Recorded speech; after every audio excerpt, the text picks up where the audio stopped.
Hello, everyone.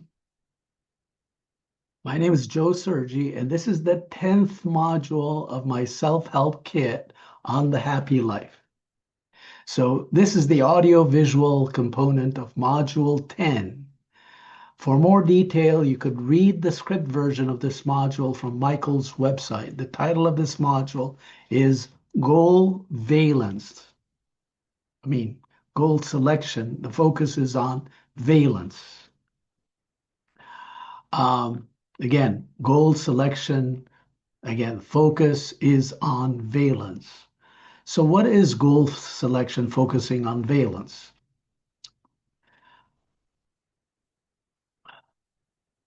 Let's try to understand how goal selection is used as a strategy to increase overall life satisfaction and reduce dissatisfaction. So let's focus on a story of Maggie. Maggie is feeling happy with her life, with her family life, I mean, and very dissatisfied with her leisure life.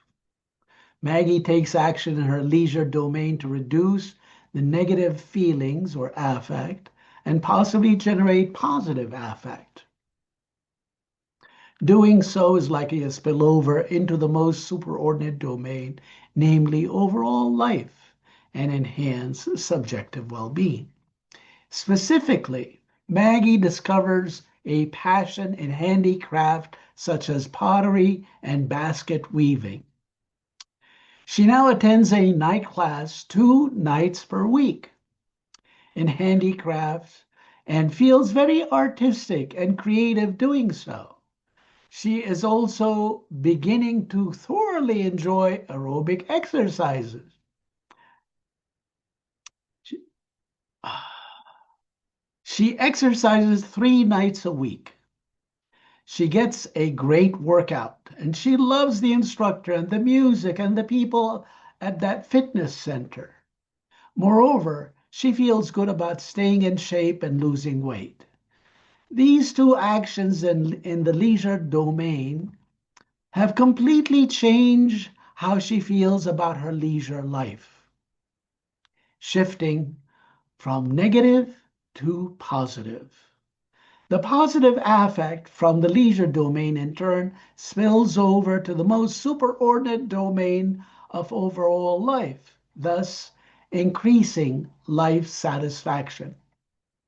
However, the key to understanding the focal point of this exercise is goal selection, and again, with the focus on valence. So Maggie has selected goals that made a difference in her leisure life. Selecting the right goals that can make a difference is the focus here.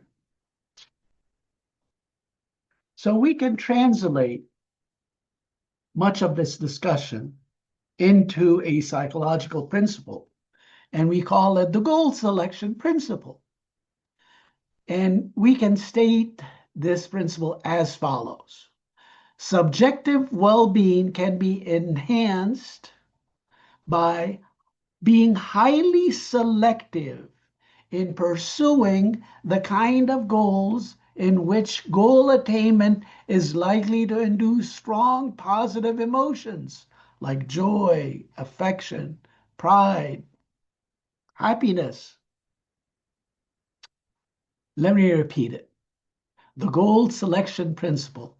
Subjective well being can be enhanced by being highly selective in pursuing the kind of goals in which goal attainment is likely to induce strong positive emotions such as joy, affection, pride, and happiness.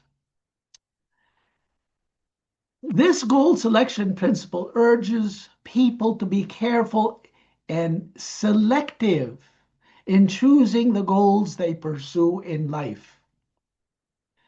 There are some goals in life not worth pursuing.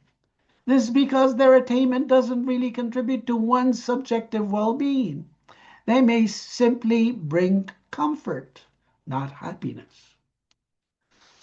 Tibor Skitovisky, if I'm pronouncing his last name, he's a Russian author, a renowned economist, has attracted considerable attention for his book, The Joyless Economy. That was published way back in 1976.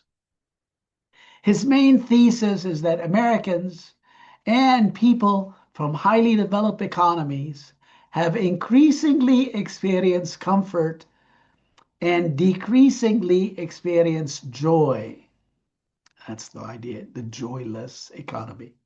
This is partly because we increasingly choose goals related to the good life and material comfort.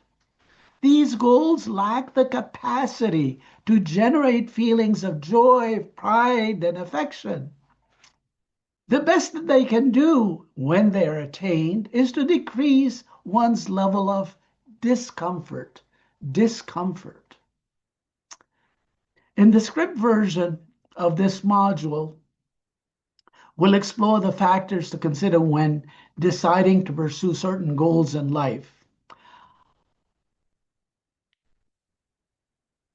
So I discuss these factors, affecting the selection of goals that bring joy and happiness.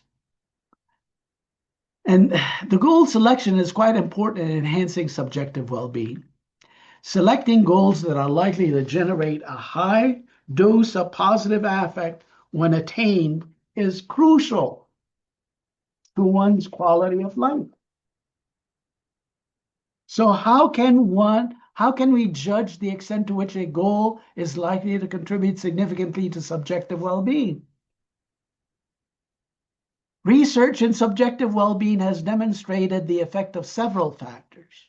These include goal meaningfulness, intrinsic versus extrinsic goals, high versus low-level goals, goals related to basic versus growth needs, and approaching desired states versus avoiding negative states or undesired states.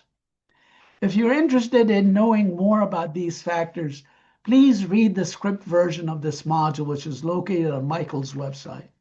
Again, the title of this module is Goal Selection, again, focusing on valence. Okay. On that note, I'll leave you alone, and I will see you in the context of the next module. Bye now.